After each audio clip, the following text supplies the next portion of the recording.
Hello, everybody. My name is Brad Muniz. I'm a partner at Sobel & Company, and I want to welcome you to Sobel Insights. Sobel Insights is a weekly series where we provide some brief information on various topics. Our goal is to keep this session to 15 minutes. At this time, we do not offer CPE. If you have any ideas for topics or speakers, please feel free to reach out to me.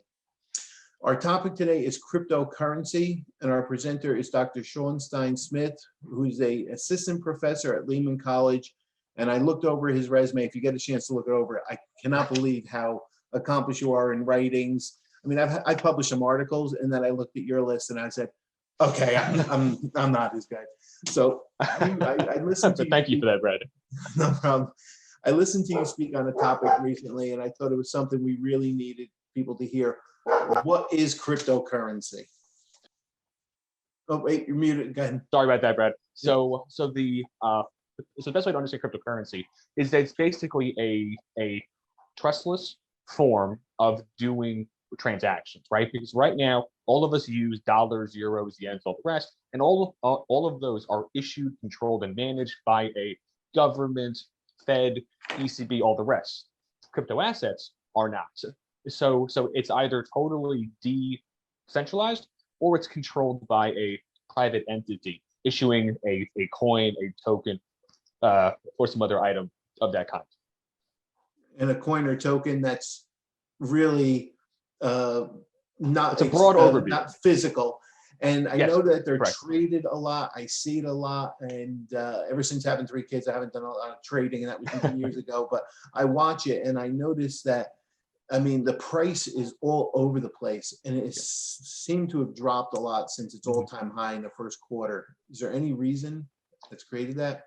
I would say that there are 2 or 3 reasons, right? One is that all of the positive tailwinds that were pushing up equities and still are, right? Lower rates, COVID being on the back burner, and a optimism of this whole economic reopening. All of those have been sort of, I would say, cooled off recently. And as entities, be it individuals, hedge funds, PE firms, all the rest, try to allocate capital to actually capture higher rates of actual growth going forward, assets have been pulled out of crypto and into other areas. 2, there have been tons of headlines out there, mainly out of actually China, cracking down on mining, trading, all Bitcoin linked activities. So all of that is obviously going to press down prices. And then the ultimate reason, I think, is this really ongoing ambiguity, right? Be it tax, compliance, audit, but there is this big cloud still of ambiguity as to how this is ultimately going to play out in terms of being used here or overseas, and then how it's actually going to be used. It's interesting because I had gotten into a debate with a younger person one time about this, and me being a middle-aged male, I said that we're still tied to the dollar. That's how we relate to it. And he said, you don't understand it. It's free. It's open. I'm like, that sounds like the Wild West to me. And I've also heard that there was this introduction of this central bank. I wrote a note as to how it was because it's CBDCs. Yeah, CBDCs. Yeah, sure. And so the easiest way to sort of summarize that, right, is here we have Bitcoin, which is open source, open, isn't actually governed by anybody, isn't tied to anything, right? Which has its upsides and some risks too. But then all the way over here is this idea of, okay, fine, how can a government or a country try to capture some of the upsides of blockchain, be it traceable, transparent, faster, cheaper transactions, while also having some oversight over it? And so the whole idea of a CBDC at its base level is a actual country issuing its own version of Bitcoin, be it a crypto dollar, crypto yuan, digital euro, basically trying to merge the upsides of blockchain and the oversight of having somebody actually in charge of it. And that's what I have felt for the longest time. Our managing partner, Alan Sobel, and I were debating this, not debating, we're discussing it. And I said, the banking community has an enormous amount of oversights. Yeah. And this freedom, somebody is going to either have to harness the freedom, and that's usually the government, Mhm. or they're going to have to try and find a happy marriage of the two, is what you said. And that's probably what's going to happen. The government's going to say, okay, we're going to have this crypto, but we're going to create this CBDC, which DC. then you have the cannabis, which is, anyway, I don't want to marry those two up. Even though you did a presentation, you were part of a presentation with the two, it was blowing my mind. And then there's the decentralized and non-fungible tokens. I mean, Yes. that's what this whole is about, but go ahead. So this whole idea of DeFi, right, decentralized finance, or this idea of a non-fungible token, are both sort of new concepts that only really popped up during the back half of 2020 and then into the current year. So they're both basically new iterations and applications of crypto assets trying to answer a underlying question. Okay, fine, Bitcoin is great. How can we actually use blockchain at a enterprise type of level? And the whole idea underlying DeFi is it's trying to duplicate banking services, lending, borrowing, interest paying, while actually not having to use a bank.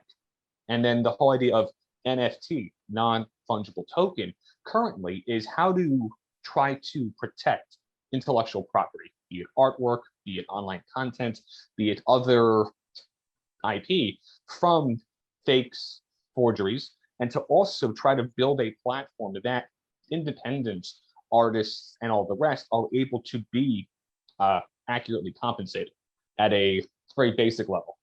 Right. Well, and before you even started answering, I started thinking of something of, there's no way they can have loans as it relates to this. I mean, I've been hearing about crypto for a long time and just kind of following it. And I'm saying, okay, but I don't see a lending capacity, and boom, you just hit with it. And then I started thinking to myself, where is the possible issue of problems? Now, I have to leave after this discussion. I have to leave to stop at a bank because I just got a package of checks with my names and everything on it. And I have not been in a bank in 15, 16 months. So I'm wondering, did somebody open up an account in my name? Oh, And so where I'm Hope going not. with that is, is there a lot of possibility for fraudulent activity? And I guess not, so long as you have your key, and I know I'm holding up a little fob, it may limit some of the fraudulent activity. Well, I And mean, in any area, right? Be it banking, DeFi, anything, right? There's always a risk of fraud, and there has been fraud in the broader blockchain area. Probably the highest profile one is the ICO fraud, right? Initial coin offering back in 2017, 2018. So absolutely, there is a risk of fraud. But to highlight really sort of the underlying paradox right now is the whole idea of crypto is to be sort of decentralized, to have the optionality to actually cut out banks, auditors, lawyers, all the rest. I know. Sorry, Brett. Cut. cut It's over. No. that. Colleen, edit that out. But as the industry, grows and is increasingly going mainstream, actual firms now are actually popping up. Be it BlockFi, Compound, Coinbase are actually operating now as those entities to authorize, check, do the AML, KYC, and all of that compliance work. So it's interesting, I think. And that KYC, when Alan and I were talking, the KYC, that was what we kept going back and forth on, is, the banks are really hampered in a large part at the start with the whole KYC. And I can understand the reason for it. And this other way with the decentralized, the bank saying this is an unfair playing field. Either you've got to normalize it, or we're going to have to gravitate over it. It goes back to what you said. The one area that I have really not heard a lot of people talk about, and I'm hoping that other people now won't be like, oh boy, snooze accounting. But what I really have not heard other people talk about, and really interests me, is, have you seen a lot of movement or discussion from the accounting world and FASB? I mean, I hear about it from the auditing side a little bit, but have you heard them discussing it or thinking about this area and what they're going to do? Yeah, so on the angle of all of us, right? Audit folks, tax folks working in industry. Yes, there's been quite a bit of ongoing conversation, basically saying, hey, the current gas rules don't actually work for the crypto asset space as they are currently constituted. And there has been quite a bit of conversation, dozens of conferences, hundreds of white papers, and all the rest. Now, as far as the actual movement on it at the FASB level, actually, just I think within the last couple of weeks, the FASB opened up their agenda request consultation period, and so a item that is on the hot topic list is this whole area, right? How to do the accounting for virtual assets. So hopefully they are going to move on it, but up until now, their only comment really has been it's not a material item, which I don't actually see eye to eye with. But hopefully, as there are more companies, more institutional players, more banks now offering crypto asset services, that all of that will helps to push the FASB to actually answer questions in this space. Hopefully. And it's very interesting what you said about not material, because you had what country just accepted? One of the South American countries said we're accepting El Salvador. El Salvador.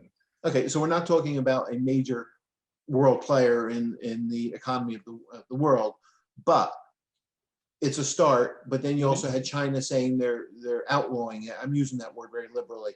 Sure. So my concern is if a company is using it and they're using it with a China relation, now are they acting outside the laws? And now you have non-conformance with laws and regulation, and that's a material consideration. I don't care how large or small it is. Absolutely. And so it's not even just the fact that they're using it. It's something that they think they and the accountants have to keep a watch on, because otherwise it's not going to be a problem until it's a problem, and when it is a problem, it's going to be big. We're not going to know how to address it. So absolutely. And a other point there, Brad, is that also now we have firms like eBay, PayPal, MasterCard, Visa, all authorizing crypto asset payments. Wow. Not always in Bitcoin, but other types of coins, tokens, all the rest. So yeah, absolutely. While on the surface, sure, it's Tesla, MicroStrategy are the two headline companies out there buying Bitcoin, all the rest, but there's this whole underlying back end that is, I think, very quickly going to pop up. All right, great. So those are the questions I wanted to start off with. I hope to talk to you in the future more about this, but I do recommend people look up some of the articles that you've written, not just about this, but I've read in the Journal of Accountancy and other areas. And I appreciate the time that you've given us on this, and I hope everybody at least got something out of it. Again, look up Sean's articles and look for some of our other sessions. Thank you very much for attending. Thank you, Sean. All right, Brett, thank you so much.